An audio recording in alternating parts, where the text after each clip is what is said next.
Well, it's me again, and this is my podcast and my world, where I take you along on an adventure where we get to explore everything and anything that goes on in my mind.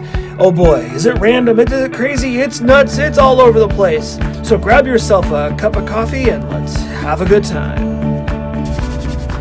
Oh, good morning, my friends, good morning.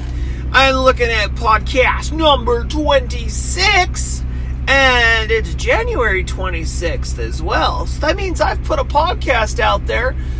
Probably, I guess so. One for every day of the week, the year, whatever. You know what I mean. It's gonna get more confusing into February. But done good, done good. Doing good. So, yes, so much is going on. Oh my goodness. It is 7:32 in the morning, and I should have been at work at 2 minutes ago. But we're just having some fun little problems today getting going. One is coffee. I'm having a lot of a problem here with coffee. Let me take a sip though. Hot. Okay, so what's going on? I am switching over, and I have been for about the last week, switching over to a keto or a ketogenic style diet. Basically and I'm not going like crazy with it, basically what I've done is I've cut out all my sugars and all my carbohydrates. If you go over to my Instagram page, Graham's Garden, at Instagram, or at Graham's Garden, or whatever the heck it's called, you'll see that I uploaded a picture back on the 12th of January. That's when I started this whole process. I'm going to turn my fan on here real quick. That's when I started the whole process of starting to get back in shape and lose some weight and eating healthy and getting away from the processed grains and the sugar and all that kind of crap. So I am going to upload another photo here pretty soon. I've lost, I think, since the 12th, I think I've lost about 6-7 pounds, something like that. But I'm also starting today. Now I've had a ketogenic coffee. Now there's no carbohydrate or no sugar in this whatsoever. It's only I got grass-fed butter in there, and I got some cinnamon in it, and I think I got some coconut oil in there, and that's pretty much all that's in there. I think there's some heavy whipping cream possibly.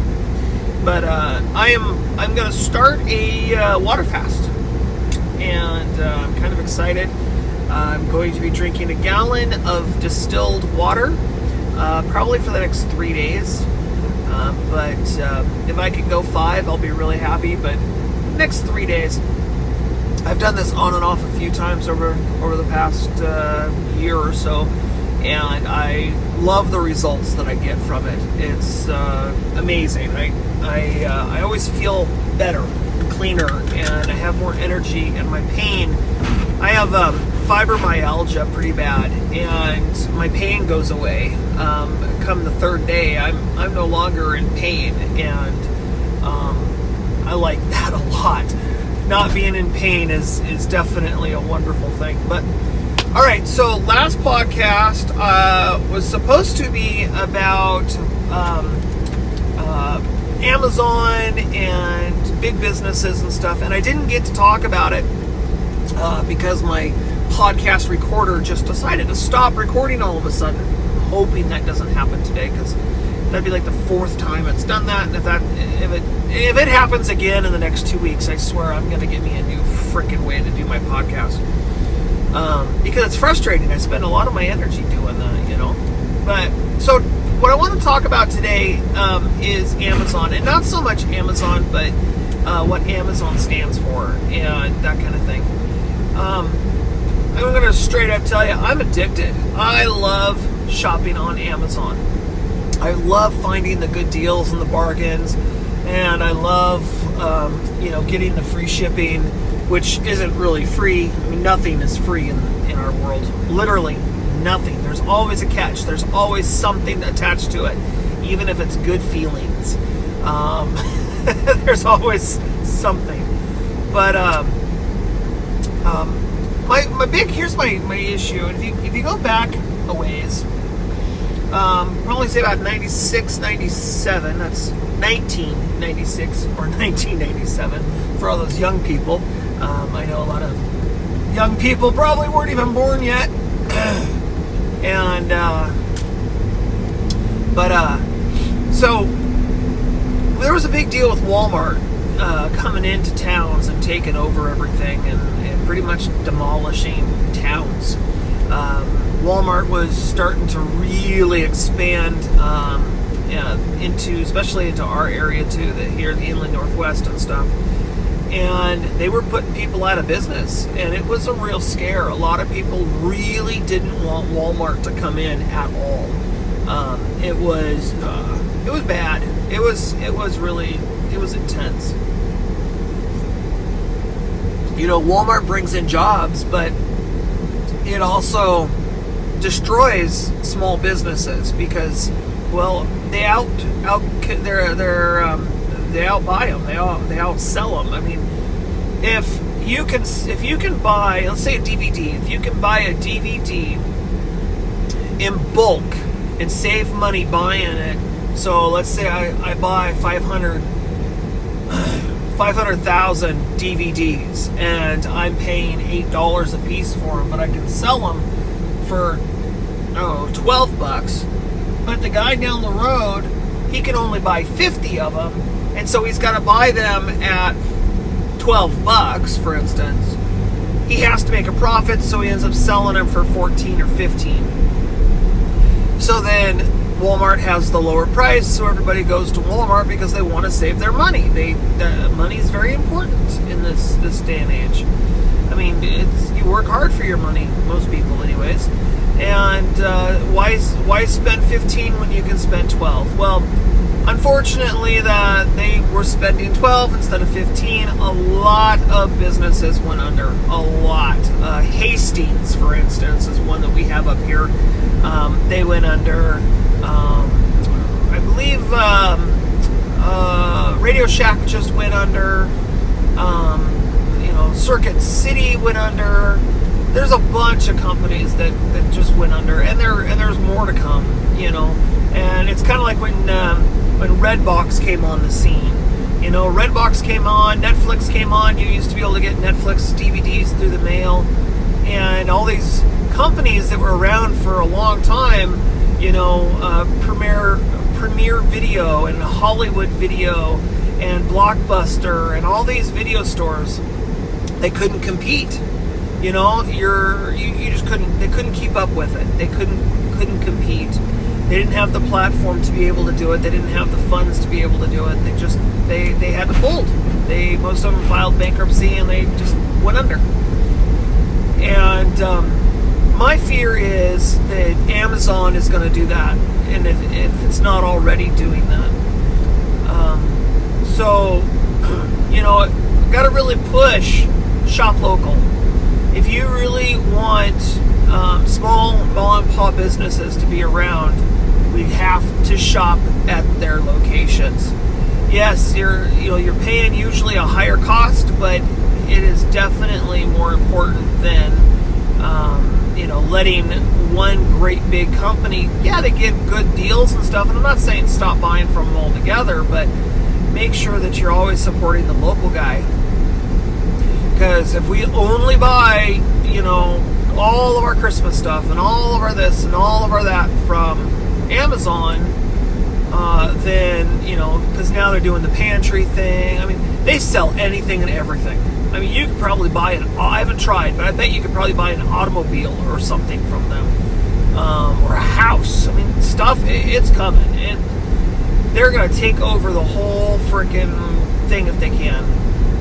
One of the head guys there in Amazon made the comment in an interview that they would like to ultimately see world domination. They would like to be the number one provider of goods to people. And so it's definitely something we need to keep our eye on. It's scary. It's dangerous. It's just to think. I mean, we live in a society where you're not allowed to monopolize on stuff, and yet you see these companies, and that's exactly what they're doing. These big companies are being bought out by bigger companies, and they're keeping the name separate, but it's really one great big company that owns everything. I think that's a monopoly personally, but whatever. But your money speaks a lot. Vote with your money. Spend your money with small businesses. There's a business that I want to do some more business with. I can't remember the name of it off the top of my head, but I'm sure Babs is going to remind me in the comments section. Maybe even leave a link down there. It's pretty cool. You can buy meat in bulk. And they have these specials once, I think it's about once every 2 weeks or once a month they have a special. And you can buy meat in bulk. And you just, you drive to a trailer in a designated location, and you give them your name, and you pick up your boxes of meat that you purchased, and you go home. And you can store your, freeze it or can it. You can do whatever you want to with it to preserve it. But you buy meat in bulk, and you get fantastic prices on this stuff. But it's companies like that I'm totally cool with. Let's buy from companies like that. Okay. But if you have a local meat market, somewhere near you, like we have a couple of them. We have Sonnenberg's, which does their own meat, processes all their own meat, and we have Eager Meats and that kind of thing. So we try to buy in those places. They're more expensive than the local grocery stores, but we try to buy with them. And that's the thing too with like the local grocery stores is, oh look, here's Safeway and here's Albertsons. You think they're two different companies, but actually they're one. We have a problem with a company, especially here in the Inland Northwest. I don't know about the rest of the world or rest of the United States and or what have you, but it's called URM, and they're a big, huge distribution center for grocery stores. And they have come in over the years and bought out a ton of grocery stores. There's very few stores around here that are still owned by the employees or that are not part of URM. Albertsons, Safeway, what else was there? Albertsons, Safeway. God, there's a huge list of them. They're not popping in my head right this moment. Of stores that are part of URM, and so pretty much, let's put it this way: if your grocery store offers a club card, stay away from it. Seriously, if it offers a club card, so in order to save money, you have to swipe a club card or enter your phone number. Walk away. Because what's happening is those companies are keeping track of your business.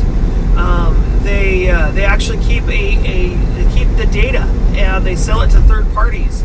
They can take a look at your shopping list. Let's say you go grocery shopping.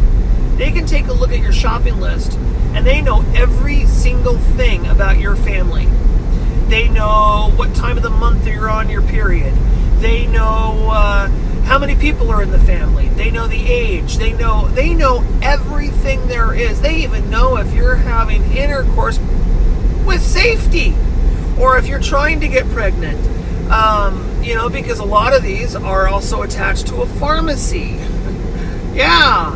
So they know they've got so much information. Why are we giving them that information? Seriously. I'm sorry, but I don't know those people. I may go to their store and buy from them, but I don't really know who they are. Why would I want to swipe a club card and have someone be able to keep track of my purchases and what I'm doing and where I'm spending my money? It's bad enough now that, you know, they're talking about getting rid of cash and making everything digital. You know, my boss, thank goodness, she gives me a handwritten check. I wish it was printed, but whatever. She writes me a check. I can take it wherever I want to and cash it. I don't have to take it to a bank. I can take it to, you know, a loan office place. I can take it pretty much anywhere. But you got to be careful. You know, somebody's watching every move you make. I mean, look at Equifax. You know, pretty much almost all the people that you know, that Equifax has a credit line on, which is pretty much everybody.